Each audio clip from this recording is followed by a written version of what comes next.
Social media కేసులపై YCP అధినేత జగన్ మరోసారి react అయ్యారు. ఏపీ పాలనని ఉద్దేశించి సీఎం చంద్రబాబుకు జగన్ సంధించిన ప్రశ్నాస్త్రాలు హీట్ పెంచుతున్నాయి. ప్రశ్నించే గొంతులకు సంఖ్యలు వేస్తారా? ప్రశ్నిస్తే అక్రమ కేసులతో అరెస్టు చేస్తారా? వాస్తవాలు మాట్లాడితే అంత ఉలుకుపాటెందుకు? ప్రశ్నించడం దేశద్రోహమా అంటూ సోషల్ మీడియా కేసులపై ఏపీ సీఎం చంద్రబాబు టార్గెట్ గా వైసీపీ అధినేత జగన్ ప్రశ్నలు సంధించారు.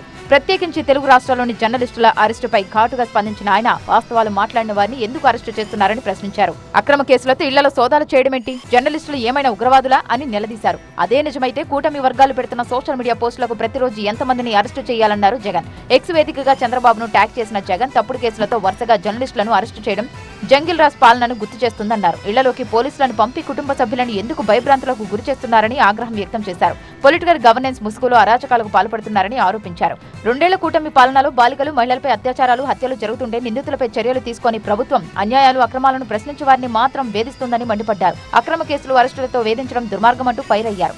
ఇలాగే పాలన కొనసాగిస్తే కూటమి సర్కార్కు ప్రజలు బుద్ధి చెప్పే రోజులు దగ్గరలోనే ఉన్నాయని జగన్ హెచ్చరించారు.